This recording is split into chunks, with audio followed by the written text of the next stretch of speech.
Ciao Raga! Musta naga? Welcome sa inyong lahat. I am Chad and I will be your guide.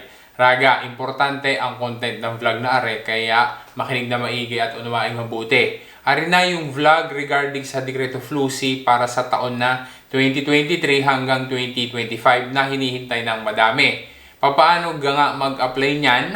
Kailan ka talaga ang start ng click day? At ano-ano yung mga documents na kailangan ng ihanda? Pwede ka rin na maging datore di lavoro kahit na hindi Italian citizen, at saka saan ka na sito dapat na mag-a-apply online. Sasagutin natin ang lahat ng tanong na yan. Alamin natin ang detalye raga. Dopo na sigla, partiamo!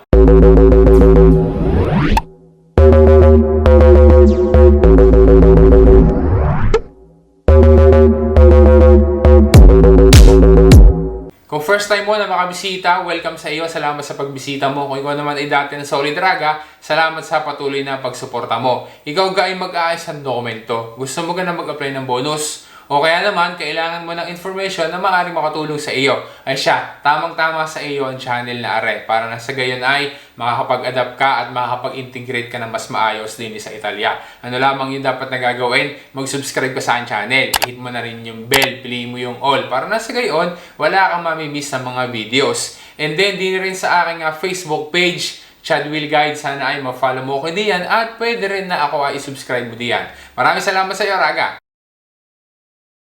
Ngayon ay alamin muna natin kung ano gayang tinatawag na Decreto Flusy, na kung tawagin din ng iba yan ay direct hiring. Yan ay inilalabas ng Italian government taon-taon para na sa ganun ay maplano nila kung ilan ga ng mga non-EU foreign workers ang kanilang papayagan na makapasok din sa Italia ng legal para rin sila ay makapagtrabaho ng legal. Maaari na yan ay subordinate work, pwede rin naman na self-employed o kaya naman ay seasonal worker. Ano naman yung tinatawag na Quote Decreto Flusy? Yan naman ay yung isineset ng Italian government na total number ng mga foreign workers na papayagan nila na makapasok at makapagtrabaho din sa Italia taon-taon din. Gaya ng nabanggit na doon sa previous vlog ay official na itong Decreto Flusy para doon sa tatlong taon, 2023, 2024 at saka 2025. Yan ay na-publish na doon sa Gazzetta Ufficiale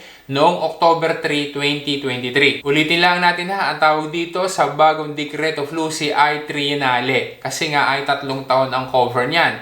2023, 2024 at saka 2025. Para sa tatlong taon na yan, yung quote or yung total number of foreign workers na papayagan na makapasok dito sa Italia ay ang nakaset nila ay 454,000. Tapos yan ay hinati pa nila sa tatlong taon. Para sa taon na 2023 ay 136,000. Tapos sa 2024 naman ay 151,000. At pinakamalaki para doon sa taon na 2025, 165,000 naman. Hindi lang ang quote ang indicated sa Decreto Flusy dahil specified din diyan yung mga iba't iba na mga work sectors na kung saan ay pupwede. As we all know, at ito naman ay lagi na nating nabanggit dati pa, na doon sa mga nagdaan ng mga Decreto Flusy ay hindi kasali ang sektor na domestic. Okay? Yung mga nagtatrabaho sa bahay at saka yung mga caregivers ay hindi kasama doon sa mga nagdaan na Decreto Flusy. Pero fortunately, dito sa bagong Decreto Flusy, na kung saan ang cover nga niyan ay tatlong taon, 2023, 2024 at saka 2025, kasali na ang sektor ng domestic. Okay, so linawin natin ha. Dito sa parating, dito sa bagong Decreto Flusy ay kasali na yung mga colf at saka badante, yung mga kasambahay at saka yung mga caregivers. Maging ang quote para dito sa colf at badante para sa domestic sector dito sa bagong Decreto Flusy ay hinati din nila sa tatlong taon. Bali ay 9,500 ang nakaset para sa 2023. Ganon din sa 2024, 9,500 din. Maging sa 2025, 9,500 din. Ang sunod na detalye na nakapaloob din sa Decreto Flusy ay malaman dapat natin kung kailan ga ang start ng application. Importante kasi na malalaman mo yung click day, yung araw at saka oras para na sa ganun ay mas malaki ang tsansa mo na ikaw ay makakasama kapag ka ikaw ay qualified. Kapag ka sinabi na click day, literally yan ay paunahan kasi depende doon sa araw at oras Kahit yung minuto at saka segundo, yan ay binibilang doon. Kasi pagka ikaw ay nauna, uunahin din na i-evaluate at saka i-process ang iyong application. Pero wag nating iisipin na dahil ikaw ay nauna ay automatic na ikaw ay maaprubahan. Hindi yan ganun. Siyempre, kailangan pa na evaluate nila, kanila pang i-check kung ikaw ay qualified o hindi bago ka mabigyan ng nula osta. Hindi lang yung foreign worker, siyempre ang i-evaluate kasi literally ang nag-a-apply diyan ay yung datore di lavoro, yung employer. Kaya siya rin mismo ay dapat na i-evaluate din nila kung qualified ka na magiging employer. Take note ha, gaya ng ating kababanggit laang, ang employer, yung datore di lavoro, siya ang magpa-process. Siya ang mag-a-apply online. Siya ang magiging requirente. Siya ang magpa-process ng application para dito sa Decreto Flussi para doon sa i-hire niya na foreign worker na nasa labas ng Italia. Ang application ay online. Yan ay parehas pa din. Doon pa rin gagawin sa official website ni Ministerio del Interno doon sa kanilang portale Servizi. Just in case ay pwede pa rin naman na magpapa-assist sa iba, lalo na kung halimbawa na yung employer, yung datore di lavoro ay hindi naman yan kayang gawin, hindi kayang mag-apply online. Pero aking pinapayo sa iyo Raga, mag-iingat, okay? Dobling ingat doon sa mga tao na hihingan mo ng tulong, doon sa mga pupuntahan mo na kung saan ay magpapa-assist ka. Lalo na kapag ikaw ay sisingilin, kailangan mo magbayad ng libo-libong euro. Siya, mag-iingat Raga ha, alam mo na yung aking ibig sabihin. Alora, diretso na tayo ngayon doon sa mga schedule na click day para dito sa Decreto Flussi. Okay, yan ay hinati nila sa tatlong schedule. Ang unang schedule ay nakaset ng alas 9 ng umaga, December 2, 2023. Para yan doon sa mga laboratory subordinati non-stagionali na kung saan yung kanilang bansa na pinanggalingan ay mayroong tinatawag na Accordi di Cooperazione sa Italia. At ang Pilipinas ay kasama diyan sa mga bansa na yan. Ang pangalawa naman na click day ay magsisimula sa December 4, 2023, alas 9 din ng umaga. Yan naman ay para doon sa tinatawag nila, ang sabi nila ay yung AL3 or iba pa na sectors na kasama din doon sa laboratory subordinati non-stagionali. Ang pangatlo naman ay sa December 12, 2023, alas 9 rin ng umaga, para naman doon sa mga laboratory stagionali. Nakagaya pa rin ng dati, ang sektor na kasama diyan ay yung turistiko, albergiero at saka agrikultura.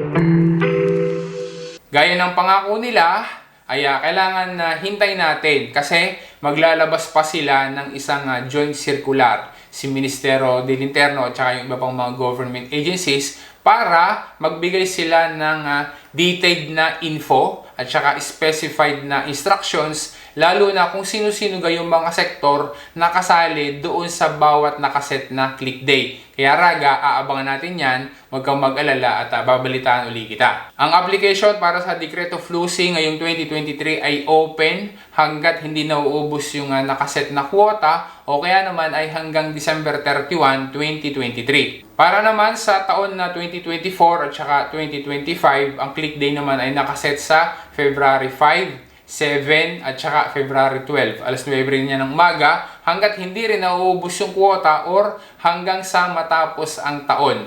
Okay, hanggang December katapusan ng bawat na taon. Ngayon naman, importante din na alamin natin kung ano-ano naman yung mga documents na kailangan. Yung mga documents na dapat na ihahanda. Yan naman ay kagaya pa rin nitong mga nakalipas na Decreto Flussi. Unless na lang na meron silang mga idadagdag para doon sa ibang mga sektor. Pero kung wala, yan ay gaya pa rin ng dati. At speaking of gaya pa rin ng dati, itong Decreto Flussi na bago dahil kailangan pa rin na yung datore di lavoro pagka gusto na mag-hire ng isang foreign worker ay dadaan muna sa Centro per l'Impiego. Mag-check muna siya doon para malaman niya kung yung kanyang trabahador na kailangan ay kung meron ba o wala dito sa Italia. Kung meron dito sa Italia, yun ang kanyang i-hire. Pero kung halimbawa naman na wala, saka pala ang siya papayagan na kumuha ng worker na wala dito sa Italia. Ang unang document na kailangan na ihanda, syempre, doon sa parte ng worker, ng foreign worker, dapat ay meron siyang valid na passport. Ang employer naman, ang unang ihahanda, ang isa sa mga dapat na ihanda ay yung marka da bollo na 16 euros. Kailangan din na magpo-provide ng alloggiativa na kagaya ng ginagamit para sa ricongiungimento familiare. Kailangan syempre ng valid ID ng employer at saka yung kanyang contact details. Halimbawa, cellphone number, email address, o kaya naman ay PEC, etc. In some cases ay kailangan din na mayroong partita IVA yung employer at saka yung kanyang sede legale, yung address noon. Ang isa pa na importante na document na ipoprovide ng employer ay yung proposed na work contract na yan ay dapat nakabase doon sa CCNL nung sektor na pagtatrabuhan ng foreign worker. Naka-indicate doon halimbawa yung livello, yung mansione, etc. Kailangan din na i-declare ng employer kung halimbawa na meron pa siyang ibang empleyado, sasabihin niya kung ilan gayon. Ang employer kailangan na magpo-provide din ng tinatawag na document na Visura de la Camera di Comercio at saka syempre yung kanyang Dichiarazione di Redditi. Pati yung tinatawag na DURC. Ang ibig sabihin nun ay Documento Unico di Regolarità Contributiva. At ang panghuli, syempre kagaya ng ating nabanggit kanina, kailangan na gagawa siya, mag-fill up siya nung modulo ANPAL. Para doon sa iba na mga nagtatanong kung pwede ka na maging employer, pwede nga maging datore di lavoro, sila yung kukuha, sila yung mag-a-apply. Halimbawa, meron ka mag-anak na nandun sa Pilipinas para maging COLF o kaya naman ibadante, pwede kahit na hindi Italian citizen. Pwede maging employer as long as legally staying din sa Italia at saka mayroong valid na permesso di soggiorno. Siyempre, hindi lang yan. Dapat ay qualified ka na magiging employer at mapoprovide mo yung mga necessary documents at meron kang sapat na reddito. Regarding sa reddito, wala silang in-specify na dapat na ito yung kinikita or yung kinita. Wala nga in-specify na required na amount. Pero siyempre, alam natin na kapag ikaw ay magiging employer, dapat meron kang sapat na reddito para meron kang ipapasweldo. Isa pa na dapat nating linawin, technically, ang Decreto Flussi ay pag-hire ng isang foreign worker. Okay? Papasok din sa Italia ng legal. Ibig sabihin, yung i-hire na worker dapat ay wala sa Italia. Dapat ay nasa labas ng Italia. Pero kagaya ng alam natin, yung iba ay kahit na nandun sa Italia, nag-a-apply pa rin. And then, kapag ka na-aprubahan, nabigyan ng nulla osta, ay nauwi doon sa Pilipinas. Kasi kailangan talaga na uuwi. Bakit? Dahil aayusin niya doon yung kanyang mga dokumento at magpaprocess siya ng working visa doon sa Italian Embassy. Kaya pagka nabigyan ng nulla osta, kailangan na uuwi o balik doon sa Pilipinas. Pero raga hindi ko sinasabi na yan ay tama at yan ang iyong dapat na gagawin. Kasi alam naman natin na meron talaga na gumagawa niyan. It is up to you kung gagawin mo rin ang diskarte na yan o hindi. O kaya naman, kung ikaw ay nandun sa Italia, ang hihintayin mo at ang ipaprocess mo, ang applyan mo ay yung sanatoria. Kasi yan talaga yung para doon sa mga